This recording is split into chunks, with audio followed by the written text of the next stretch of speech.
चाषी मानक चाष कार्य को द्विगुणित करने निमंते उपखंड स्तरीय कृषि यंत्रपाति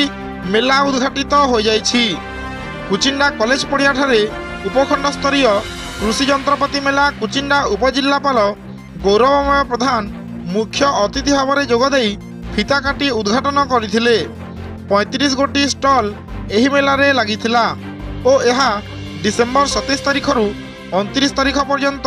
3 दिन धरी हेबाकु थिबा एही कार्यक्रमर लक्ष्य हैला चाषी मानक चाष कार्य को कम समय मध्य द्विगुणित कार्य करी उन्नतिर पथ को अग्रसर हेबा। एही मेला रे जिला मुख्य कृषि अधिकारी हेमंत कुमार जेना सभापतित्व करिथिबा बेले मुख्य अतिथि भाव कुचिंडा उपजिल्लापाल गौरवमय प्रधान जोग देइथिले। सम्मानित अतिथि भाव में मुख्य कृषि यंत्री मुक्तिकांत महापात्र, कुचिंडा ब्लॉक चेयरमैन भुवनेश्वर किसान, बामरा ब्लॉक चेयरमैन पिंकी धुरुआ, जिला परिषद सभ्य दिव्यराज किसान, कृष्णचंद्र चप्पो, सांसद प्रतिनिधि रुद्र प्रताप देव, सुपरिटेडेंट अभिमन्यु जेना अतिथि भाव में जोगदे विभिन्न स्टल गुड़िक प्रदर्शन करी सफल चाषी मानू सम्मानित करी पुरस्कार प्रदान करथिले। सभा प्रारंभ में प्रथमे मां समलेश्वरी तैलचित्र पार्श्व प्रदीप प्रज्वलन करिवा परे पूर्वतन प्रधानमंत्री डॉक्टर मनमोहन सिंह वियोग में गोटे मिनिट नीरव प्रार्थना करथिले। एही अवसर में कुचिंडा वीडियो जयंत साहू, तहसीलदार मिताली मधुस्मिता दलई, एसडीवीओ प्रसन्न सामल, कुचिंडा उद्यान कृषि अधिकारी प्रमुख उपस्थित रहिथिले। कुचिंडा कृषि अधिकारी एडीओ प्रसन्न कुमार स्वाई एही सभारे स्वागत अतिथि परिचय सहित धन्यवाद अर्पण करथिले।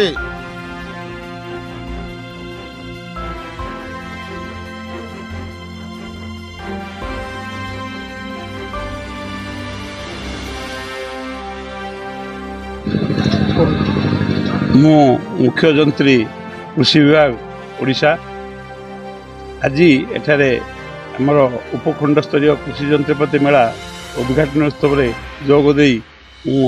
धन्यवाद मन निजक धन्य मन करुँची। आमर ये मेलार उद्देश्य जे आम चाष कार्य व्यवहार होता समस्त जंत्रपाति नुआ ज्ञान कौशल न्यू टेक्नोलोजी केमी चाषी पाखे पहुँचेबू तेणु आमर ये जिला स्तरीय एवं ता तले उपखंड स्तरीय जंत्रपाति मेला आयोजन करा जाउची। एथिरे कृषि जंत्रपाति व्यतीत आमर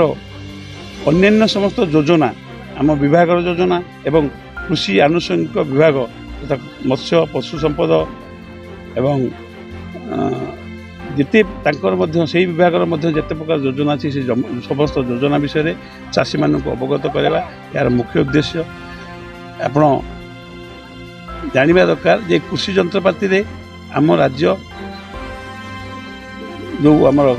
हेक्टर प्रति जो शक्ति खर्च रे जातीय हार ठारू सामान्य तले अच्छी तेणु आमे परिश्रम करी बा आमे चाषी मानू ज्ञान कौशल प्रदान करी या केमिति आमे आमर सर्वभारतीय स्तर को नबू। ये कुचिंडा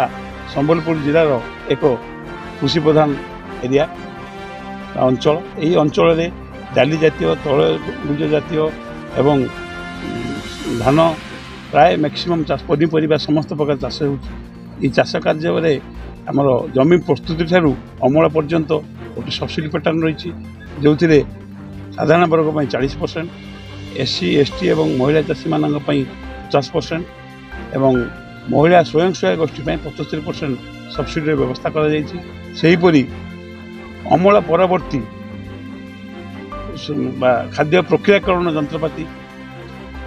यथा आमर मुड़ी मिल, तेल मिल, मिनी डाल मिल, मिनी ऑयल मिल, चूड़ा मिल एवं जिते प्रकार आमर प्रक्रियाकरण जंत्रपाति आम सहित अनुमोदित होती से समस्त आमर सब्सिडी देवाई साधारण लोक मैंने 50%, एससी एसटी एवं वोमेन बा महिला चाषी मान 60% और महिला स्वयं सहायक गोष्ठी 75% सब्सिडी व्यवस्था रही। चाष आमर जंत्रपाति व्यवहार करने द्वारा आम कम खर्च अल्प परिश्रम एवं